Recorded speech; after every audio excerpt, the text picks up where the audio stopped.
পোডিয়ামে আমন্ত্রণ জানাবো শ্রীমতী কেয়া বোস মহাশয়া, শহীদ বিনয় বোসের ভাইঝিকে। তিনি আজ শহীদ বিনয় বোস, তার কর্মকাণ্ড ও তার পরিবারের স্বাধীনতা সংগ্রামের যোগসূত্র সম্বন্ধে আমাদের আলোকিত করবেন। শহীদ বিনয় বাদল দীনেশের কর্মকাণ্ড আমাদের অজ্ঞাত নয় এবং রাইটার্স বিল্ডিংয়ের অলিন্দ যুদ্ধ সম্বন্ধে আপনারা সকলেই জানেন। আমরা সৌভাগ্যবান যে তাকে আমাদের মধ্যে পেয়েছি। এই তিনজন শহীদকে অত্যন্ত শ্রদ্ধা করতেন নেতাজি সুভাষচন্দ্র বোস। দুটি কথা শ্রীমতী কেয়া বোস মহাশয়া আমাদের মধ্যে রয়েছেন। আমরা অত্যন্ত গৌরবান্বিত যে তাকে আমরা আজ পেয়েছি আজকের দিনে। শহীদ বিনয় বোস 1930 সালে অলিন্দ যুদ্ধে জীবন বলিদান করেন নিজের। তিনি যে গ্রুপ বা দলের হয়ে সেই কর্মকাণ্ড চালিয়েছেন সেটি বেঙ্গল ভলেন্টিয়ার্স। শহীদ এবং আমাদের বরিষ্ঠ বিপ্লবী হেমচন্দ্র ঘোষ, যার প্রতিষ্ঠাতা, এবং শ্রী জ্যোতিষচন্দ্র জোয়ারদার এই বেঙ্গল ভলেন্টিয়ার্সের বরিষ্ঠ নেতা। এটি বলার কারণ শ্রী জ্যোতিষচন্দ্র জোয়ারদারই আমাদের এই সুভাষ সংস্কৃতি পরিষদের প্রতিষ্ঠা করেছেন।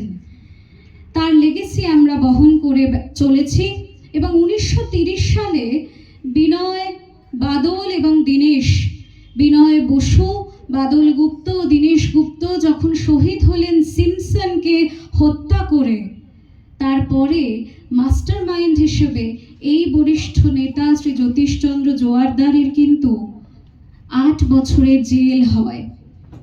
এর পরবর্তীকালে নিকুঞ্জ সেনেরও 8 বছর জেল হয়েছিল। তার সঙ্গে আমাদের আত্মার টান, বিনয় বোস আমাদের একান্ত আপন। সেই কারণে এইটুকু কথা বললাম পরিষদের পক্ষ থেকে। আমি আবারও অভ্যর্থনা জানাবো শ্রীমতী কেয়া বোস মহাশয়াকে, যিনি শহীদ বিনয় বোসের ভাইঝি। নমস্কার সবাইকে। আমি যেটুকুনি জানি সব বলছি, জন্মের থেকেই শুনেছি জেঠুর কথা এবং তার সাহস আর স্যাক্রিফাইস দুটো। প্রথমেই জেঠু বলেছিল প্রথম থেকেই, আমি দেশের জন্য প্রাণ দেব, প্রতিজ্ঞা করেছিল দেশের জন্য প্রাণ দেব, কিন্তু ব্রিটিশের হাতে মরব না। এবং শেষ পর্যন্ত সেই প্রতিজ্ঞা রেখেছিল তিনজনই, বিনয় বাদল দীনেশ তিনজনই রেখেছিল সেই প্রতিজ্ঞা। প্রথম জেঠু ছিল ঢাকা মেডিকেল কলেজে 3rd ইয়ার স্টুডেন্ট ছিল এবং সেখানে ইন্সপেক্টর জেনারেল অফ পুলিশ, ওরা প্রচণ্ড অত্যাচার করতো। সবাই আপনারা জানেন যে ফ্রিডম ফাইটার্স যাদের ধরতো তাদের জেলে নিয়ে প্রচণ্ড মারপিট করতো, অত্যাচার করতো, মানে অমানসিক।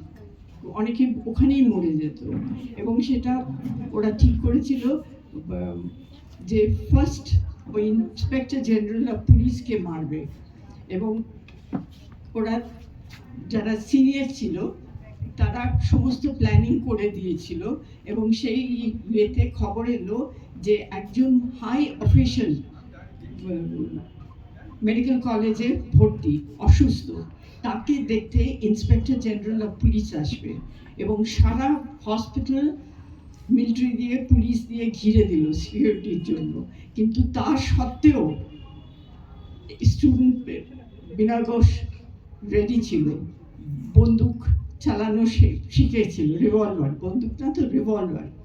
এবং যখন ইন্সপেক্টর জেনারেল ঢুকলো সবার সামনেই ওকে মারলো, মেরে ওখান থেকে ছিল পালাতে হবে। সেখান থেকে পালালো যখন, তখন রুটটা ছিল পেছনের দেওয়াল দিয়ে লাফিয়ে পড়ে পালালো। আর দেখতে খুব লম্বা ফর্সা, সাহেবদের মতন গায়ের রং ছিল। আমার গায়ের রং দেখে বুঝবেন না, একদম সাহেবদের মতন। আমার বাবা কাকারাও ওরকম, আমাদের হাফ ফ্যামিলি ওরকম ফর্সা সাহেবদের মতন। এবং চুলটাও, বাঙালির চুল তো মিশমিশে কালো হয়, সেটাও ছিল না, একটু লাইট ব্রাউনিশ কালার ছিল, যার জন্য ব্রিটিশরা ধরতে পারেনি। আচ্ছা, তারপরে কি করলো, ওখান থেকে পালিয়ে ওনার প্ল্যান ছিল, পার্টির থেকেই প্ল্যান ছিল, অনুশীলন সমিতি, সে প্ল্যান ছিল কলকাতায় আসতে হবে। তখন আসবে এদিকে ব্রিটিশরা সারা ঢাকা কলেজ, মেডিকেল কলেজ, তারপরে যেখানে হস্টেল ওখানে ছিল মেডিকেল কলেজে, সেখানে তন্ন তন্ন করে খুঁজেছে। এবং আরও যারা কলিগ ছিল, বন্ধুরা সেই ক্লাসে মেডিকেলে, তাদের মানে মেরে সারা রাত ওদের মেরেছে, বুটের লাথি দিয়ে সিঁড়ি দিয়ে ফেলেছে, যে বলো কোথায় বিনয় আছে। কেউ মুখ খুলে কিচ্ছু বলেনি। তারপরে জানে পালাবে, তখন ঢাকা স্টেশন থেকে প্রত্যেকটা স্টেশনে ট্রেন হল্ট করিয়ে সমস্ত কম্পার্টমেন্ট সার্চ করেছে। জেঠু ওই ট্রেনই ছিল, এবং প্রত্যেকটা স্টেশনে যখন পুলিশ সার্চ করছে, আর প্ল্যাটফর্মেও পুলিশ, জেঠু নেমেছে, কিন্তু পুলিশ ধরতে পারেনি। কেন? একটা ময়লা হাত কাটা গেঞ্জি, সাদা রঙের আগে ছিল হাত কাটা গেঞ্জি, সেই গেঞ্জি পরে, একটা ময়লা লুঙ্গি পরে। তখনকার চাষিরা ওই ড্রেসটা পরতো, মুসলমান চাষি সেজে একটা নোংরা গামছা, ওই যে লাল চেক গামছা, সেই গামছাটা পরে, সেই অবস্থায় প্রত্যেকটা, আর হাতে খৈনি নিয়ে স্টেশনে নেমে খৈনি এরম এরম করে খৈনি খেয়েছে। তারপরে কলকাতায় এসছে। কলকাতায় পার্টি সব প্ল্যান করে দিয়েছিল বেহালার দিকে থাকবে, কিন্তু লাস্ট মিনিটে ওটা চেঞ্জ করলো, যে বেহালার দিকে সাউথ ক্যালকাটায় সমস্ত হিন্দুরা থাকে। তখন ইয়ে করলো পার্ক সার্কাসে যে বাড়িতে ছিল, কেন ওখানে মুসলমানও ছিল, হিন্দুও ছিল, ধরতে যাতে না পারে। তারপরে আর ড্রেস হলো পুরো ব্রিটিশ ড্রেস, জেঠু মাঝখানে, আর বিনয় বাদল দুধে, আমরা ছোট থেকে বিনয় বাদল বলতাম, তাই জন্য আমি সরি, আমার জেঠু কাকু বলা উচিত, আমার না ঠিক আসে না, আমি ওই বিনয় বাদল দীনেশ বলে থাকি সবসময়। তারপরে জেঠু যেহেতু was the main revolutionary, owner instruction ছিল শ্যুট করার। এবং বিনয় ঘোষ কী করলো, ইনস্ট্রাকশন ছিল পুরো ব্রিটিশ স্যুটেড বুটেড অ্যাবসলিউটলি, আর মাথায় টুপি, ব্রিটিশরা তখন টুপি পরতো, মাথায় টুপি, আর একদিকে বাদল, একদিকে দীনেশ, আর তিনজনই প্রতিজ্ঞা করেছিল দেশের জন্য প্রাণ দেব, ব্রিটিশের হাতে মরবো না। মানে কত দুঃসাহস হলে এটা করতে পারে, মানে এখনো আমার মানে চিন্তা করি আমরা কেউ হয়তো পারবো না ওরকম। এবং যখন ঢুকেছে ব্রিটিশ পুলিশ, আপনারা সব লালবাই ইয়ে দেখেছেন ডালহাউসিতে, রাইটার্স বিল্ডিং, হ্যাঁ, ব্রিটিশ পুলিশ সামনে একের সমানে আছে। যখন ঢুকেছে, ইন্ডিয়ান হলে তাকে কোয়েশ্চেন করে, কোথায় যাচ্ছ, কি করছো। ও এত স্মার্টলি যেটু ঢুকেছে যে একবারও ওরা বুঝতে পারেনি যে ইন্ডিয়ান, সিঁড়ি দিয়ে উঠে গেছে, এবং কোন ঘর সব পার্টির থেকে, সব অনুশীলনী সমিতি থেকে বলে দিয়েছে। সোজা ঢুকেছে ইন্সপেক্টর জেনারেল অফ পুলিশ, এখানেও ইন্সপেক্টর জেনারেল অফ পুলিশ, এবং তাকে বিফোর উনি নিজের রিভলভার ওঠে রাখে, ওকে ইয়ে করেছে। এবং তিনজনেরই সুইসাইড স্কোয়াড বলে, জেঠু শ্যুট করবে নিজেকে। আচ্ছা, ওরা দৌড়ে ছাদে চলে যাচ্ছিল, যে ওখানে কেন, সঙ্গে রিভলভারের আওয়াজ পেয়ে নিচ থেকে পুলিশ সমস্ত দৌড়ে উঠেছে, আর এরা তিনজন দৌড়চ্ছে। জেঠু শ্যুট করেছে, দৌড়ে উঠছে তো সিঁড়িতে, শ্যুট করেছে, এখানে না লেগে গুলিটা এখানে লাগলো।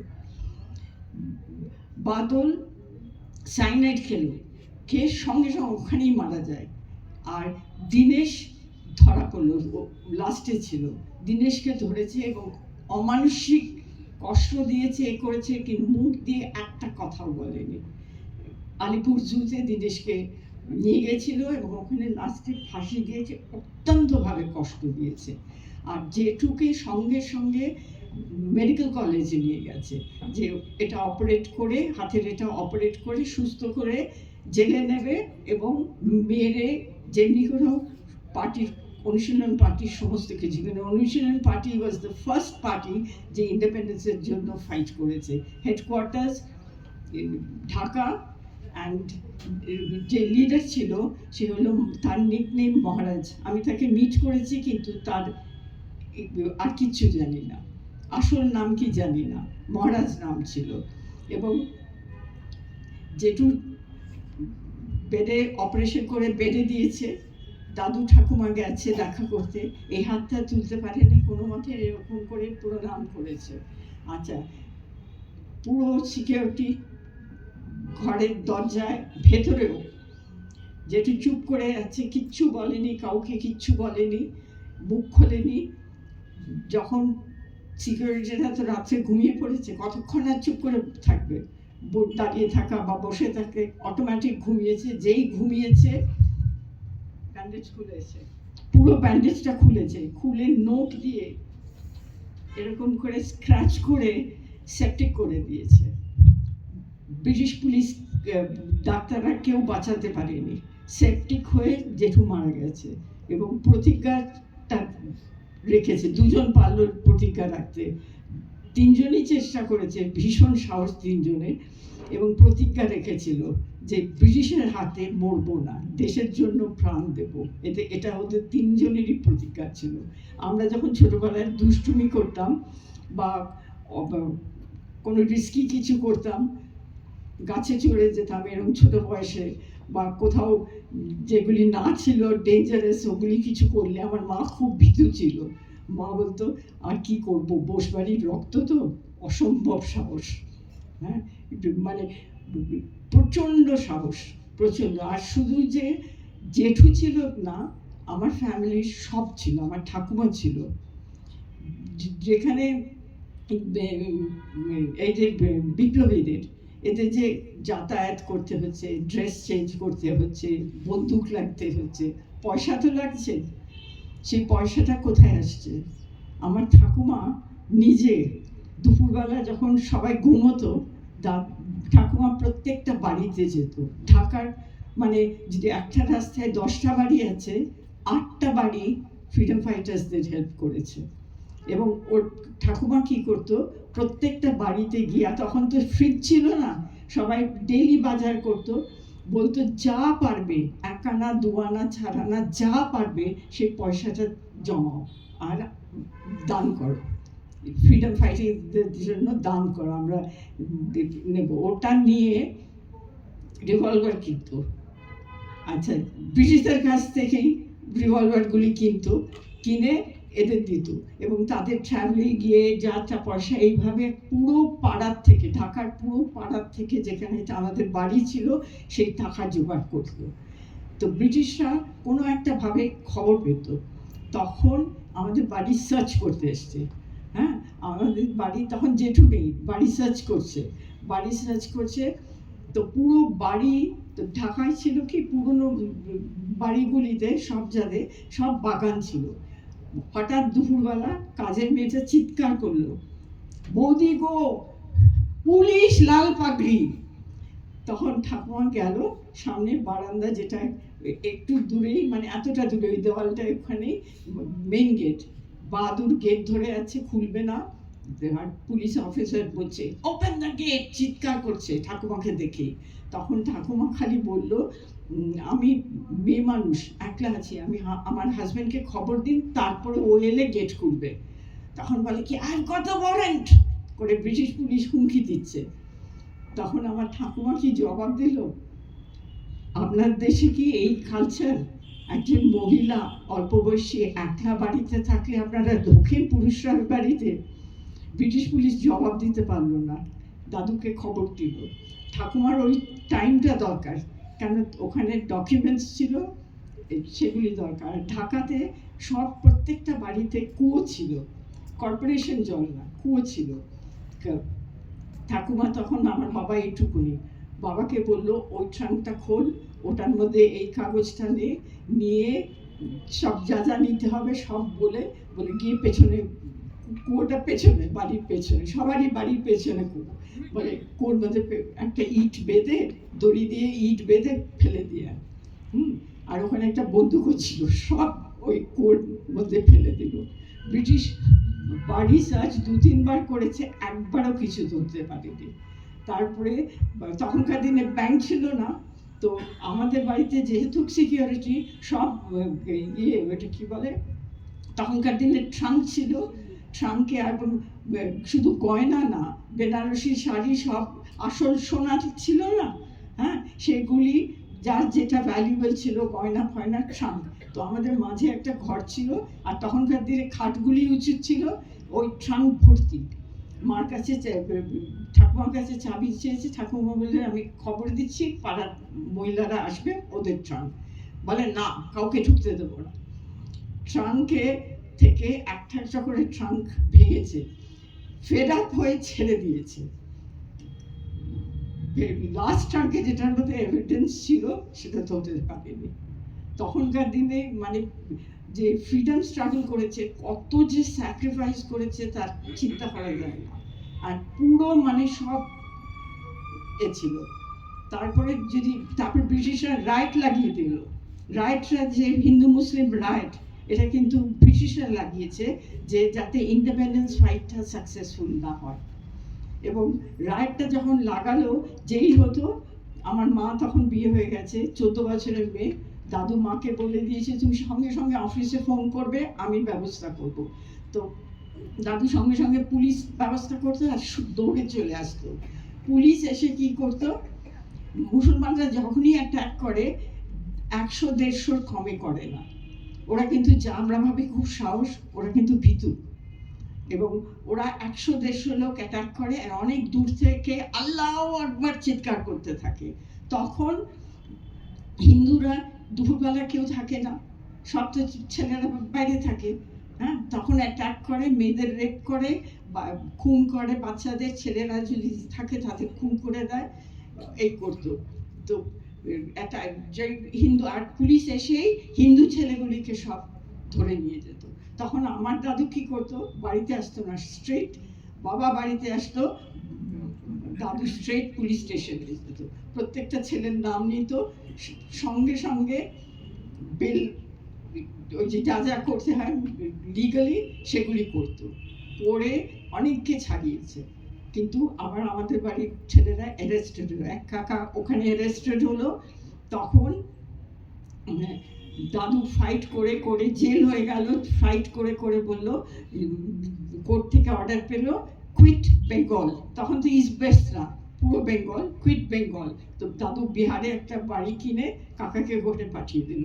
তখন এ হলো যে বাবাকে ধরবে, তখন কে হেল্প করলো, রামকৃষ্ণ মিশন, ঢাকা রামকৃষ্ণ মিশন, ওখান থেকে বাবাকে ছদ্মবেশী সাধু, স্টুডেন্ট সাধু করে বেলুড়ে পাঠিয়ে দিল। এবং বেলুড়ে বাবা ওই স্টুডেন্ট সাধু হয়ে কয়েক বছর থাকলো, পুরো স্টুডেন্ট সাধু হয়ে থাকলো। এবং আমাকে কে বললো, যখন বাংলাদেশ ইন্ডিপেন্ডেন্ট হলো, বাবাকে আনলাম, তখন আমাকে বললো মহারাজের কাছে, প্রেসিডেন্ট মহারাজের কাছে আমার অ্যাপয়েন্টমেন্ট করো।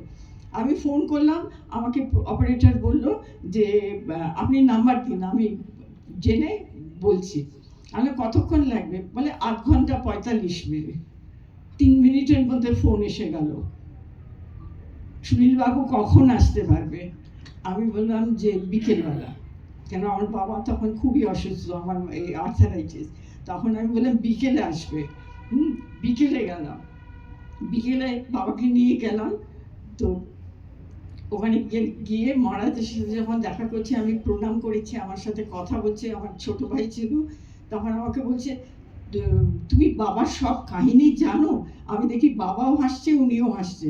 তখন আমি বললাম কিছু জানি, সব জানি না। তখন বলে তোমার বাবা আর আমি একসাথে এখানে বেলুড় মঠে স্টুডেন্ট সাধু ছিল। আমি চিৎকার করে উঠেছি, তখন আমি একটা ইয়াং লেডি, চিৎকার করে উঠেছি যে বাবা সাধু হবে কি করে, বাবা ম্যারেড। আর সব মহারাজরা সব মিলে খুব হাসছে, ম্যারেড। তখন উনি আমাকে গল্পটা বললো। আর বাবা কিরকম যে প্রতিজ্ঞা করেছিল মুখ খুলবে না, কোনোদিন মাকেও বলেনি। আমি বাড়ি এসে মাকে বললাম, দেখেছিস তো বাবা আমাকে এইটুকুও বলেনি, এটাও বলেনি। পুরো ফ্যামিলি মানে ফ্রিডম ফাইটারের মধ্যে ছিল। তারপরে যখন আমি স্কুলে, তখন যখন যুদ্ধ লাগলো চায়নার সাথে, সেন্ট জেভিয়ার্সে ট্রেনিং দিচ্ছিল। এত বয়স 14 বছরের ওপরে হলে ফার্স্ট এড ট্রেনিং, হ্যাঁ, তখন আমিও গেছি, আমার দাদা ছিল, আমিও গেলাম। আমাকে ফাদার বললো, no no you can't, you are younger. আমাকে তো চিনতো, আমরা তো পেছন দিকেই থাকতাম স্কুলে। আমাকে কিছুতেই দেবে না, আমি থাকবো। তারপরে একজন সর্দারজি ভদ্রলোক ছিল, বলে ফাদার লেট হার ট্রেন। তখন থেকে আমরা সব মানে ইন্ডিপেন্ডেন্স, ফ্রিডম, কেন ওটা আমাদের রক্তে এসে গেছে, পুরো family involved in it. Anyway, thank you সবাই খুব পেশেন্টলি আমার বক্তব্য শুনলে। Thank you.